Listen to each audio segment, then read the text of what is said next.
on Pilgrim's Progress. This is, of course, a very famous book. Many people trot out the fact that there have been more copies of Pilgrim's Progress by John Bunyan, written in the middle of the 17th century, sold than any other book in English history apart from the Bible. And whether that's still true, it's probably been defeated by Harry Potter now, but it was for a long time the book. And it's a strange book written by a sensitive and talented Puritan from near to where I'm speaking in Northamptonshire. And he was obviously a very gifted writer. He was imprisoned at times. And he wrote a book which is popular because it's like many sort of children's books, because many people think of it as a children's book, popular among all ages. I read Pilgrim's Progress when I was a child and can still see pictures in my mind of the various adventures, the Slough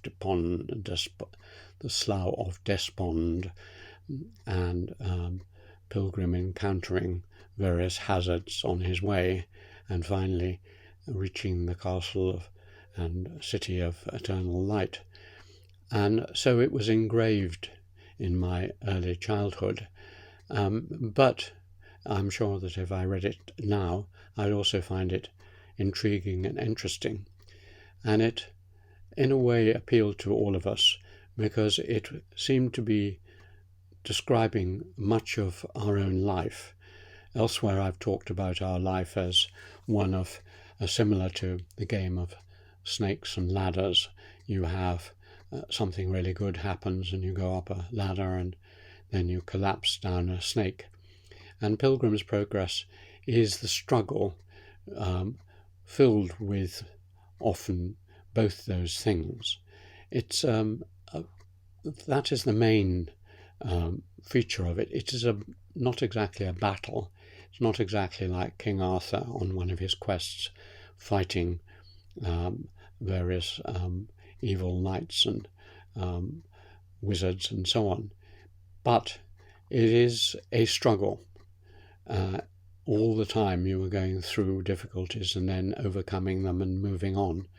It's a path, a progress through space and time where you face spiritual difficulties and challenges which are externalized brilliantly by Bunyan into actual characters and situations. So it's not dissimilar and in a predecessor of, in a way, The Lord of the Rings, the journey of Frodo and the hobbits to confront the Lord of Mordor. So it is like many of those great epics of the battles between good and evil, but set at a personal and more individual level. And being brought up as a Protestant in my own society, the story is very appealing, and I myself, I think, envisage my own life as something like Pilgrim's Progress, the seeking after something which changes, is no longer Christian salvation, but still a pilgrimage, which is a big feature in many religions. So it's an archetypal pilgrim's story, and I haven't checked it, but it would be interesting to compare it with another great pilgrimage in a way, the Journey to the West, great classic of Chinese literature, also known as Monkey, about various animals and others that travel. And that is, like Bunyan, an allegory. The characters and so on are these people, but it is a great Buddhist text written by a Buddhist monk and for teaching Buddhism. So Pilgrim's Progress was to teach Christianity, and it was something that certainly taught me and has hovered over my life as a background to considering.